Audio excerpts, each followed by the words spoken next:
नमस्कार दोस्तों, थोड़ा सा सीरीज को आगे बढ़ाते हैं और आज की सुनो समझते हैं हार्डनेस ऑफ वाटर के न्यूमेरिकल्स। ठीक है, इससे पहले वाले लेक्चर में हार्डनेस ऑफ वाटर बहुत अच्छी तरह से समझा था।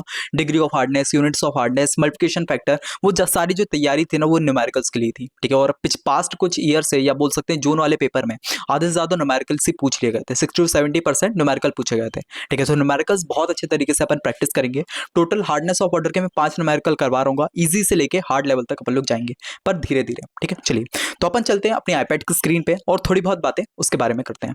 चलिए भैया, तो आ चुके हैं आईपैड की स्क्रीन के ऊपर। आज का जो टॉपिक है अपना हार्डनेस ऑफ वाटर के प्रैक्टिस प्रॉब्लम जो आप देखने वाले हैं। ठीक है, उससे पहले मैं आपको कुछ चीजें बताने वाला हूं जिससे थोड़ा सा रिवीजन तौर पे हो जाए, न्यूमेरिकल्स की थोड़ी तैयारी हो जाए। मतलब कि यार अगर मान लो फाइट लड़ने के लिए जा रहे हो किसी से, तो थोड़े से बहुत हथियार रख लो आप। ठीक है, तो उसके लिए अपन कुछ फॉर्मूलाज देखेंगे, टाइप्स ऑफ हार्डनेस के बारे में थोड़ा बताऊंगा, और साथ में अपने यूनिट्स ऑफ कन्वर्जन ये थोड़े न्यूमेरिकल्स टाइप के बन सकते हैं, और मल्टीप्लिकेशन फैक्टर जो अपन ने इससे पहले भी देखा। और आज के इस टॉपिक में थोड़ी सी एक चीज ये बताऊंगा, मल्टीप्लिकेशन फैक्टर अगर मान लो आपको याद नहीं करने तो किस तरह से आप खुद से निकाल सकते हो मल्टीप्लिकेशन फैक्टर, वो भी थोड़ा सा आपको तरीका बताऊंगा जो इससे पास्ट में मैंने नहीं बताया। ठीक है, चलिए तो सबसे पहले आज की इस वीडियो में देखते हैं सबसे फर्स्ट चीज कि यार भैया जो CH3 इक्विवेलेंट उसका फॉर्मूला क्या है। ठीक है, तो आपके में आज जो पूछा जाएगा एग्जाम में, जो न्यूमेरिकल आएंगे उसमें CH3 इक्विवेलेंट आपको निकालना पड़ेगा। तो उसका formula simply amount of salt जो भी आपको दिया जाएगा। ठीक है, मान लो आपको MgSO4 का अमाउंट ऑफ सॉल्ट दिया जाता है, MgSO4 इस मात्रा में है, तो वो यहाँ पे डाल देना, और जो MgSO4 है उसका यहाँ पे मल्टीप्लिकेशन फैक्टर डाल देना, आपके पास CH3 इक्विवेलेंट जो है निकल आएगा। फर्स्ट चीज ध्यान आ गई। ठीक भैया, उसके बाद टाइप्स ऑफ हार्डनेस अपन ने देखी थी कि सबसे पहले होगी टेम्परेरी हार्डनेस। टेम्परेरी हार्डनेस में दो चीजें होती हैं अपने पास, कार्बोनेट और बाइकार्बोनेट। तो यानी कि CaSCO3 और MgSO3 ये अगर आए तो आप समझ जाना ये क्या है, टेम्परेरी हार्डनेस। और परमानेंट हार्डनेस का होता है क्लोराइड्स और सल्फेट, यानी कि CaCl2, MgCl2, CaSO4 और MgSO4, इसको बोलेंगे अपन ये क्या है, परमानेंट हार्डनेस। ये चीज ध्यान रखना, जब न्यूमेरिकल बना रहे होंगे तो ये चीजें वहां भी एक कॉन्सेप्ट बताऊंगा आपको। ठीक है, चलिए उसके बाद यूनिट कन्वर्जन देखना। ठीक है, मैंने जो पढ़ाया था आपको, तो वहां पे आपको मैंने बताया था कि 1 ppm जो होता है, 1 ppm जो होता है वो कितना होता है, 1 मिलीग्राम पर लीटर के बारे में। पर जो अपना क्लर्क हो गया, फ्रेंच हो गया, इसके बारे में उतनी ज्यादा डिटेल नहीं थी। पर एग्जाम में क्या होता है पता है, यूनिट कन्वर्जन के बारे में पूछ लेते हैं। बोलते हैं आपने ये ppm निकाल दिया, बट अब इसको जो है आपको फ्रेंच में कन्वर्ट करो, या फिर आप जो है क्लर्क में कन्वर्ट करो। तो आपको सिंपली क्या करना है, मान लो अपने पास 10 निकल के आया है। ठीक है, 10 ppm जो है आंसर निकल के आया है। ठीक है, अगर उसमें क्लर्क में कन्वर्ट करने को बोला तो आपको क्या करना है, इस 10 को जो है 0.07 से आपको मल्टीप्लाई कर देना है। तो ये जो वैल्यू निकल के आएगी किस में आ जाएगी, क्लर्क में। ठीक है, सेम चीज अगर फ्रेंच में करना है तो 10 इंटू 0.1 आपको कर देना है, तो ये जो वैल्यू निकल के आएगी किस में आ जाएगी, फ्रेंच में। तो ये चीज थोड़ा सा आपको ध्यान में रखनी है। ठीक है, चलिए तो मैं इसको यहां से रब कर देता हूं, है ना। ओके, चलिए अब थोड़ा सा आगे बढ़ते हैं मल्टीप्लिकेशन फैक्टर के बारे में। ठीक है, ये कॉमन जो है यूज होते हैं ज्यादातर, इसी से रिलेटेड क्वेश्चन पूछ जाते हैं। सबसे पहला MgSO4, ठीक है, MgSCO3, तो ये हो गया अपने पास टेम्परेरी हार्डनेस, और ये परमानेंट हार्डनेस जिसमें CaSO4, MgSO4, CaCl2 और MgCl2 ये पूछे जाते हैं। ठीक है, तो ये रहे उसके सारे के सारे मल्टीप्लिकेशन फैक्टर, आप याद भी कर सकते हो। ठीक है, बट मैं आज आपको तरीका बताने वाला किस तरह से आप निकालोगे। ठीक है, उसके लिए आपको दो चीज याद रहनी चाहिए। सबसे पहले अपने जो 11th-12th क्लास में जब अपन पीरियोडिक टेबल चैप्टर पढ़ रहे थे, तो वहां पे अपन ने सारी की टेबल पूरी याद करी थी, पीरियोडिक टेबल। उसके अंदर अपन को सारे के सबके एटॉमिक नंबर जो है याद थे। ठीक है, अगर आपको एटॉमिक नंबर याद है तो आप आराम से मॉलिक्यूलर मास निकाल सकते हो। ठीक है, पूरे एक मॉलिक्यूल का मास निकाल सकते हो। कैसे, वो मैं आज बताने वाला हूँ। ठीक है, अपन को देखो यहाँ पे अगर आप थोड़ा सा देखोगे, ठीक है, थोड़ा सा जो मैंने ये टेबल बताई इसमें ऑब्जर्व करने की कोशिश करना। यहाँ पे आप देखोगे, मान लो मेरे को निकालना है CaSO4 का एक मल्टीप्लिकेशन फैक्टर, तो उसके लिए क्या बोला इसने, सबसे पहले आपको मोलार मास निकालना पड़ेगा। इस पूरे मॉलिक्यूल का अपन मोलार मास निकाल लेते हैं 136। उसके बाद बोला केमिकल इक्विवेलेंट निकालो, मोलार मास को 4 से इंटू करो और फिर ये पूरा का पूरा निकालो। उसका मल्टीप्लिकेशन फैक्टर का फॉर्मूला दिया 100 इंटू 2 इंटू केमिकल इक्विवेलेंट, ये करके आपका पूरा मल्टीप्लिकेशन फैक्टर निकलेगा। बट थोड़ी चीज आप ऑब्जर्व करना कि यार यहाँ पे CaSO3 है। ठीक है, अगर इसका मोलार मास है 162, आप मॉलिक्यूलर जो अपना मल्टीप्लिकेशन फैक्टर इसमें आप देखोगे ऊपर तो सब 100 100 100 है, पर डिवीजन में जो आपका मोलार मास है ना वही आपकी वैल्यू है। यहाँ पे भी आपका 146, ये भी 146, ठीक है, 136, ये भी 130, नीचे भी आओगे 100 100, 84 84। तो यानी कि अगर अपन ने मोलार मास निकाल लिया तो आप स्टार्टिंग में 100 लगा के उसके नीचे जो भी मोलार मास निकला वो लगा दोगे, तो ये आपका मल्टीप्लिकेशन फैक्टर निकल आएगा। ठीक है, तो यानी कि अपन को सिंपल इसमें से क्या समराइज निकला है कि अपन को सिर्फ मोलार मास निकालना है कोई भी मॉलिक्यूल का, जो भी आपसे पूछा जाए। तो अपन लोग उसकी थोड़ी सी बहुत प्रैक्टिस कर लेते हैं। ठीक है, सबसे पहले मैं जो है CaCO3 का थोड़ा सा निकाल के दिखाता हूँ आपको। ठीक है, मान लो अपन को CaCO3 का मोलार मास या मोलिकुलर मास निकालना है। मोलिकुलर मास मतलब ये पूरे का पूरा जो मॉलिक्यूल है इसका मास निकालना है। ठीक है, तो उसके लिए एक पर्टिकुलर एलिमेंट का पहले निकालते हैं। जैसे अगर मान लो अपन लोग निकालते हैं कैल्शियम का। ठीक है, कैल्शियम का एटॉमिक नंबर अपन को ध्यान था कि यार कितना था, 20 था। ठीक है, तो अपन लोग आराम से बता सकते हैं कि यार इसका जो एटॉमिक मास होगा वो कितना होगा, 40 होगा। ठीक है। 20 अगर इसका एटॉमिक नंबर है तो 40 इसका एटॉमिक मास होगा। वहीं अगर कार्बन की बात करते हैं, कार्बन का जो एटॉमिक नंबर था मेरे ख्याल से 6 था, ठीक है। तो अगर इसका एटॉमिक मास निकाले तो अपने पास कितना आएगा 12, उसका डबल होगा एटॉमिक मास, ठीक है। सेम चीज अगर ऑक्सीजन का एटॉमिक नंबर की बात करें तो ये कितना था 8 था, तो इसका एटॉमिक मास कितना होगा 16। तो ये तीन चीजें अपने निकाली एटॉमिक मास, तीनों जो इसके एटम थे उसके, ठीक है। अब सिंपली अपन को इसमें एडिशन कर देना है कि यार कैल्शियम कितना है, कैल्शियम 40 है और इसके आगे कुछ लगा है नहीं लगा तो इसको अपन लोग into 1 कर देंगे, ठीक है। सेम चीज अगर मान लो कार्बन है, कार्बन कितना है 12 है, इसके आगे कुछ लगा है नहीं लगा तो इसको 1 कर देंगे। अगर ऑक्सीजन की बात करें तो ये कितना है भाई 16 है और इसके आगे कितने कितने लगे भैया 3 ऑक्सीजन है, तो इसको into 3 कर देंगे, ठीक है। अगर इसको अपन लोग सॉल्व करते हैं, मेरे पास कैलकुलेटर तो नहीं है पर आप एग्जाम में कैलकुलेटर लेके जाओगे तो उसका फायदा थोड़ा सा उठाना, ठीक है। तो यहाँ पे मैं इसको सॉल्व कर देता हूँ, ठीक है। सबसे पहले मान लो मैं करता हूँ 16 into 3, ठीक है। तो अपने पास 48 निकल आया, तो 40 प्लस 12 प्लस और अपने पास ये 48 आ गया, ठीक है। तो इसका अगर अपन निकालते हैं टोटल करते हैं तो अपने पास 100 निकल के आता है। यानी कि अगर अपन को CH3 का एक वो निकालना है क्या बोलते हैं मल्टीप्लिकेशन फैक्टर, तो अपन को सिंपली क्या निकल के आया 100 ऊपर लगाना ही है और उसके बाद जो इसका मोलार मास निकला है वो, तो ये अपना इसका मल्टीप्लिकेशन फैक्टर निकल आया, ठीक है। चलिए एक और अपन लोग कोई सा उठा लेते हैं, ठीक है, मॉलिक्यूल कोई सा और उठा लेते हैं जिससे अपन को थोड़ा सा आइडिया मिल पाए, ठीक है। तो यहाँ पे अपन लोग को जो पसंद आ रहा है थोड़ा सा मैं देख लूँ कौन सा लगे, ये वाला उठा लेते हैं CaCl2 का, ठीक है। चलिए CaCl2 अब थोड़ा सा अपन लोग उठा लेते हैं, ठीक है। तो यहाँ पे अपने पास दो जो है एटम है, ठीक है। सबसे पहला जो एटम अपने के पास आता है वो आता है कैल्शियम, ठीक है, और ये है अपने पास क्लोरीन, ठीक है। चलिए अगर अपन कैल्शियम की बात करते हैं, इसका जो एटॉमिक मास है वो कितना था, ठीक है। एटॉमिक नंबर का कैल्शियम का देखें तो वो है 20 और इसका एटॉमिक मास कितना हो जाएगा 40, ठीक है। 40 अपन लोग लिख लेते हैं। उसके बाद इसकी बात करते हैं क्लोरीन की बात करें 17 इसका जो है एटॉमिक नंबर था, तो एटॉमिक मास अपने पास 35 निकल के आ जाता है, ठीक है। चलिए अब इसको अपन लोग थोड़ा सा एडिशन करते हैं। अगर क्लोरीन की बात करें तो ये 2 क्लोरीन तो इंटू 2 कर देंगे, ठीक है। 40 इंटू 1 प्लस 35 इंटू 2, ठीक है। तो इसको थोड़ा सा देखते हैं, तो ये अपने पास 40 निकल के आ गया और ये अपने पास आ गया 70। अगर इन दोनों को निकालेंगे तो अपने पास वैल्यू निकल के आती है 110 आती है, ठीक है। बट क्या होता है क्लोरीन जो होता है ना वो 13.45 ऐसे कुछ रहता है वैल्यू, तो ये उसको अपन लोग थोड़ा सा 1111 ले लेते हैं, ठीक है। तो अगर इसका अपन लोग एटॉमिक मल्टीप्लिकेशन फैक्टर निकाले तो 100 तो स्टार्टिंग में लगेगा ही, उसके बाद ये 111, तो ये अपने पास निकला है। एक बार देख लेते हैं भाई, तो ये अपने पास इतना मल्टीप्लिकेशन फैक्टर निकला है, ठीक है। तो इस तरह से अपन लोग मल्टीप्लिकेशन फैक्टर आराम से निकाल सकते हैं अगर आपको 11-12 की थोड़ी सी पीरियोडिक टेबल याद हो तो, ठीक है। या नहीं हो तो भाई यूट्यूब पे मिल जाती है वीडियो, थोड़ी सी कहानी की तरह याद कर लेना, ठीक है। आराम से आप मल्टीप्लिकेशन निकालोगे। अगर ये चीज आती है तो अपन लोग क्वेश्चन की तरफ बढ़ते हैं, ठीक है। सबसे पहला क्वेश्चन और बहुत ईजी सा क्वेश्चन अपन करने का ट्राई करते हैं, ठीक है। चलिए अब क्वेश्चन नंबर 1 देखो क्या कहना चाह रहा है। क्वेश्चन नंबर 1 बोल रहा है कि यार आपके पास एक वाटर सैंपल है, ठीक है, जिसमें कंटेन है 3.6 मिलीग्राम पर लीटर ऑफ CaSO4, ठीक है। आपको कैलकुलेट करना है हार्डनेस ऑफ CH3 इक्विवेलेंट। मतलब कि यार यहाँ पे जो चीजें हैं गिवन उसको अपन लोग थोड़ा सा यहाँ पे लिख लेते हैं, ठीक है। गिवन क्या दिया हुआ है भैया, यहाँ पे आपको वेट दिया हुआ है CaSO4 का, जो आपका वेट है वो आपको दिया हुआ है कितना 13.6 मिलीग्राम पर लीटर, ठीक है। और आपसे क्या बोला है CaCO3 का आपको इक्विवेलेंट निकालना है, ठीक है। इसको आपको क्वेश्चन मार्क दिया है, ठीक है। तो अपन सिंपली वही फॉर्मूला लगाते हैं CH3 इक्विवेलेंट का, CaCO3 इक्विवेलेंट। इसका फॉर्मूला अगर निकालें तो क्या होता है amount of salt into multiplication factor, ठीक है। चलिए अब यहाँ पे अमाउंट ऑफ सॉल्ट तो अपन को दिया हुआ है, कितना दिया हुआ था 13.6, ठीक है। और अपने पास जो आया है मल्टीप्लिकेशन फैक्टर, ये क्या होता है भैया मल्टीप्लिकेशन फैक्टर को किसका देखेंगे, मल्टीप्लिकेशन देखेंगे CaSO4 का। तो अपन ऊपर आ जाते हैं, अपने पास लिखे हुए हैं, ठीक है। तो अपन लोग इसी वजह से देख लेते CaSO4 का मल्टीप्लिकेशन फैक्टर कितना है 100/136। तो यहाँ पे अपन लोग लिख लेंगे 100/136, ठीक है। अब इसको बस कैलकुलेट करना है, कैलकुलेट कर लेते हैं। पहले तो इसको 13 और अपना जो 100 है इसको करते हैं 13.6 इंटू 100, तो अपने पास निकाला है 1360। इसको अपन कर लेते हैं डिवाइड किससे 1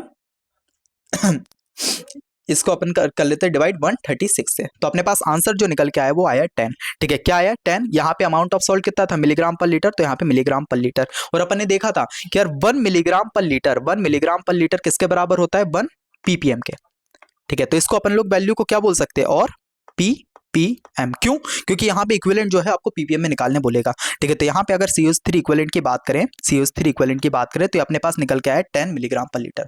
तो कुछ इस तरह से आप न्यूमेरिकल सॉल्व करोगे, ठीक है। पास में पूछा गया था और ये बेसिक न्यूमेरिकल अगर आपको ये आता है तो आगे की जो बड़े न्यूमेरिकल है बहुत आसानी होगी, ठीक है। तो ये आपको अच्छे से सॉल्व कर लेना है, ठीक है। चलिए, आई होप समझ में आया होगा। इसको आप थोड़ा सा देखो, वीडियो को पॉज करो, थोड़ा समझने की कोशिश करो कौन कौन से स्टेप हुई, नहीं समझ में आया वीडियो को प्रीवियस करो, पीछे करो और वापस से न्यूमेरिकल को देखो, ठीक है। फिर अपन नेक्स्ट न्यूमेरिकल तरफ बढ़ते हैं, ठीक है। चलिए तो अब बढ़ते हैं नेक्स्ट न्यूमेरिकल तरफ जो क्वेश्चन नंबर 2 है। यहाँ पे थोड़ा सा आपको घुमाने की कोशिश की गई है। क्या बोला है कि यार यहाँ पे how many mg of MgSO4, ठीक है, पर लीटर। यहाँ पे आपको वेट नहीं दिया है, ठीक है। वेट अमाउंट ऑफ सॉल्ट बोला है कि आपको निकालना है और आपको यहाँ पे क्या दिया, हार्डनेस दे दिया, मतलब CH3 इक्विवेलेंट दे दिया है। तो यही चीज आप लोग लिख लेते हैं यार, CH3 इक्विवेलेंट जो है इस बार अपन को मिल गया है, ठीक है। इक्विवेलेंट इज इक्वल्स टू कितना, 50 ppm। और अपन से निकालने को क्या बोला है, इसने निकालने को बोला है भाई MgSO4 का आपको वेट निकालना है, ठीक है। आपको वेट निकालना है, ठीक है। चलिए तो अब इसको अपन लोग सॉल्व करने का ट्राई करते हैं। वही अपन को फॉर्मूला लगाना है क्या, CH3 CaCO3 equivalent is equals to amount of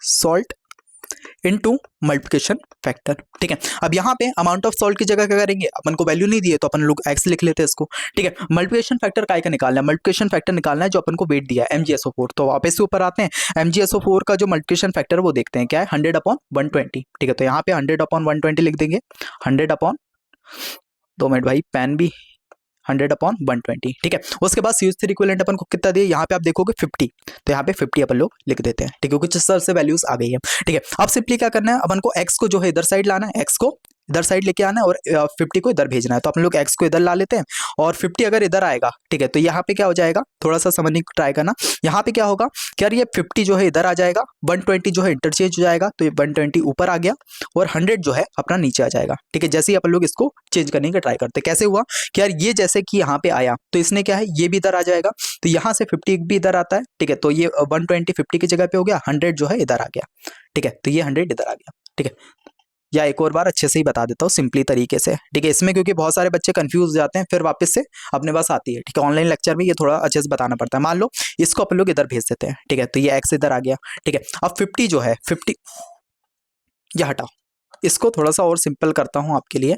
इसमें अपन लोग क्या करते हैं, 20 को इधर भेज देते हैं, तो 20 अगर इधर आता है, 50 वैसे का वैसे ही, ये 20 ऊपर चले गया, 20 इधर आ गया इसकी जगह, तो ये हो गया 120, ठीक है। और ये 100 जो है ये इधर साइड आ गया नीचे, तो यहाँ पे 100, और ये x जो है इसको अपन ने नहीं बदला, x को उसकी जगह पे रख दिया है। तो इससे क्या होगा, ये सारी चीज वैल्यू आ गई है, ठीक है। अब सिंपली इसको कैलकुलेट कर देना है। जैसे 50 अगर 50 इंटू 120 अगर मैं करता हूँ तो मेरे पास आ जाता है 600, ठीक है। तो ये अपने पास आ गया यहाँ पे, इसको वैल्यू के इधर करते हैं 600, 6000 और अपन लोग 100 ऐसा कैसे लिख देते हैं और साथ में इज इक्वल्स टू करके x, ठीक है। और अब इसको डिवाइड कर लेते हैं, 6000 डिवाइडेड बाय 100, ठीक है। तो अपने पास वैल्यू आ गई 60। तो x की अगर वैल्यू की बात करें तो अपने पास हो गया 60, ठीक है। ये किस में आएगी भैया, mg पर लीटर में, ठीक है। तो कुछ इस तरह से अपन क्या निकाल सकते हैं, वेट। तो अगर यहाँ पे अपन देखें MgSO4 का वेट की बात करें तो वो कितना होगा, 60 मिलीग्राम पर लीटर।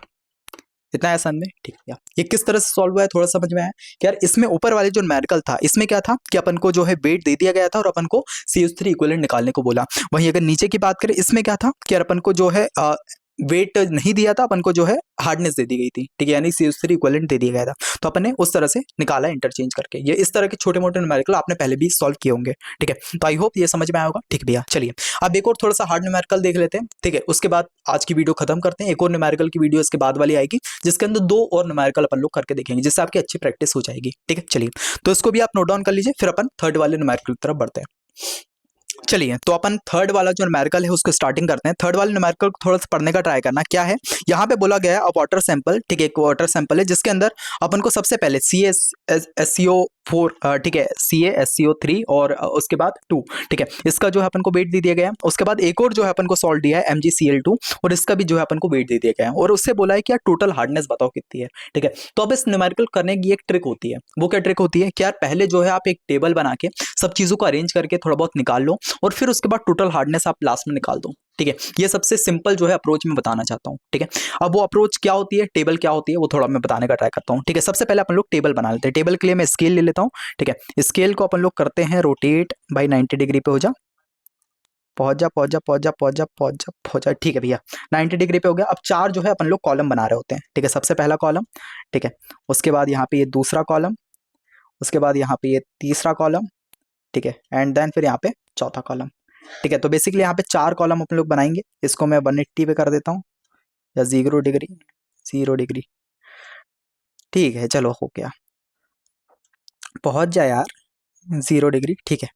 चलिए अब यहाँ पे भी इसको अपन लोग एक लाइन खींच देते हैं, ठीक है, और इसको भी अपन इस तरह से बना देते हैं, ठीक है। थोड़ा सा पीछे करा, अच्छे से बना दिया, ठीक है। अब स्केल को अपन लोग खत्म कर देते हैं। अब ये देखो चार कॉलम किस तरह से बने।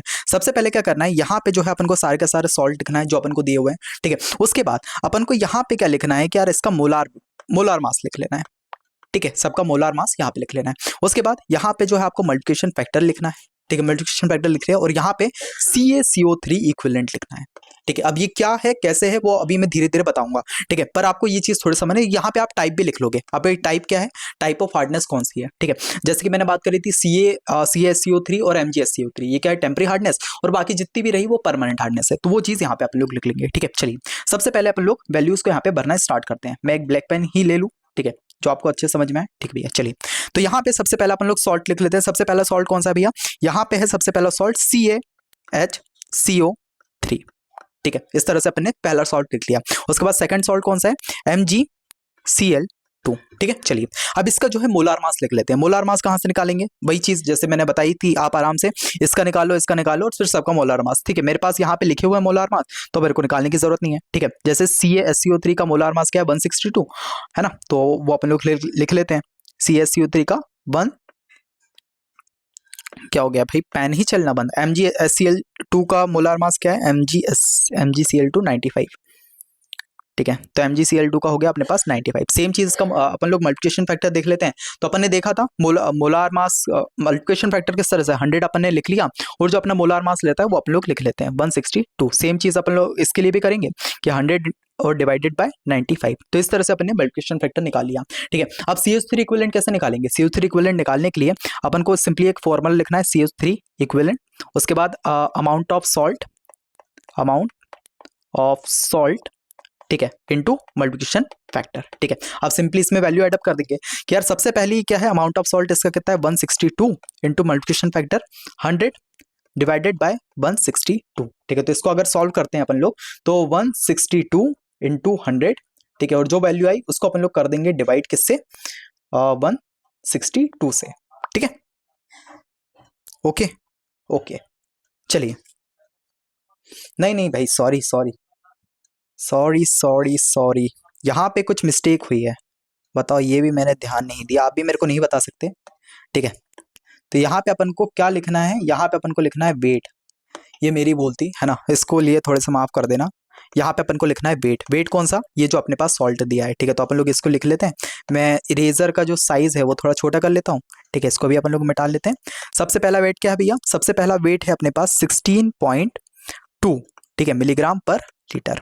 और इसका अगर बात करें तो ये किसका है, 9.5, ठीक है। यहाँ पे आप देखोगे 9.5 मिलीग्राम पर लीटर, ठीक है। तो यहाँ पे अपन को क्या है, वेट डालना है, तो अपन लोग वही वेट लिख लेते हैं, ठीक है। सबसे पहला अगर वेट की बात करें 16 मैं ब्लैक की पेन ले लेता हूँ, ठीक है, 16.2, ठीक है। अगर इसको अपन कैलकुलेट करें तो कितना होगा, 16.2 इंटू 100, ठीक है। उसके बाद इसको डिवाइड कर देंगे किससे, 162 से, तो अपने पास जो वैल्यू निकल के आई वही 10, तो अपन लोग 10 को यहाँ पे लिख लेते हैं, ठीक है। चलिए उसके बाद यहाँ पे भी नीचे हो जाएगा, एक और अपन लोग निकाल लेते हैं, किसके लिए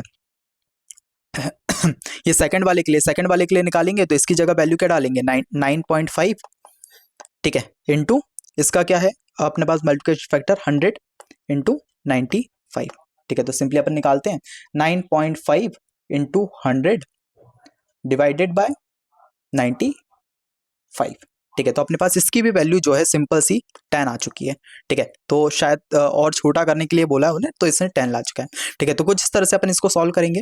इतना ऐसा में किस तरह से चीजें निकाल रहे हैं, ये जो ऊपर आपको बताया था ये न्यूमेरिकल सॉल्व करवाए थे, इसलिए निकालवाए थे कि यार बड़े जब न्यूमेरिकल आए तो आपको ये चीजें में आसानी हो, ठीक है। अब ये चीजें यहाँ पे कैलकुलेट कर ली। सबसे पहले अपन को सॉल्ट वाला कॉलम बनाया, सारे सॉल्ट लिख लिए, एक वेट वाला कॉलम बनाया, सारे वेट लिख लिए, मल्टीप्लिकेशन फैक्टर बनाया, सारे के मल्टीप्लिकेशन फैक्टर लिख लिए। उसके बाद इन दोनों को इंटू करके अपन को CH3 इक्विवेलेंट निकालना है दोनों का, और यहाँ पे टाइप लिख लोगे, टाइप जैसे मैंने क्या बताया था, CaSCO3, ठीक है, जो बाइकार्बोनेट्स होते हैं वो अपने टेम्पररी हार्डनेस होती है, और उसके बाद जितने भी सॉल्ट हो गए सल्फेट और वो वाले, तो वो अपने कौन से परमानेंट हार्डनेस होती है। तो इसको अपन बोल देंगे स्टार्टिंग वाला जो है ये क्या है भैया, टेम्पररी हार्डनेस, ठीक है, टेम्पररी हार्डनेस, और ये क्या है, परमानेंट हार्डनेस, ठीक है। कुछ इस तरह से अपन लोग कर देंगे।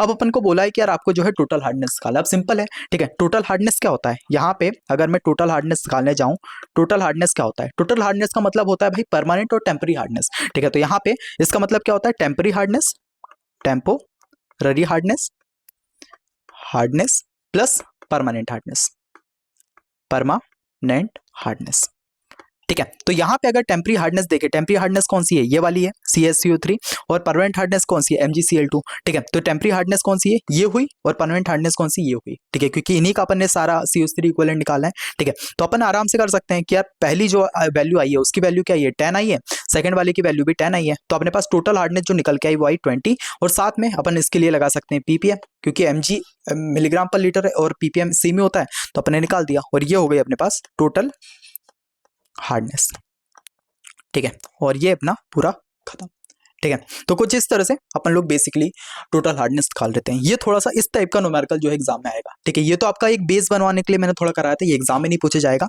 इसको मैं तैयार करा रहा था ये वाले बड़े से न्यूमेरिकल के लिए, कि आप आराम से टेबल बनाएं और ये सारी चीजें हों, ठीक है। इससे आपको पता चल जाए टेम्पररी हार्डनेस, परमानेंट हार्डनेस क्या है, दोनों को टोटल हार्डनेस क्या होती है, टेम्पररी और परमानेंट को मिक्सअप कर देते हैं तो अपने हो जाती है टोटल हार्डनेस, तो वो करके अपने एक टोटल हार्डनेस निकाली, और ये आपका एक आंसर बन के रेडी हो चुका है, ठीक है। चलिए, आई होप सो आज का ये लेक्चर थोड़ा पसंद आया होगा, और न्यूमेरिकल भी जो करा है आपको मजे आए होंगे, ठीक है। इसी 3 टाइप के न्यूमेरिकल जो है पूछे जाएंगे, 3 भी नहीं बोलूंगा, ये वाला जो आज करा रहा हूँ, और इसके बाद ये आज भी जो लास्ट में करा है क्वेश्चन नंबर 3, और इसके बाद जो कल मैं कराऊंगा 2 न्यूमेरिकल, इसी में से जो है इधर वैल्यूज चेंज करके आपको न्यूमेरिकल पूछा जाएगा, ठीक है। आई होप आप न्यूमेरिकल सॉल्व करने के लायक बन चुके हैं, ठीक है। चलिए, तो वीडियो कैसा लगा वो मुझे कमेंट सेक्शन में जरूर बताना, ठीक है।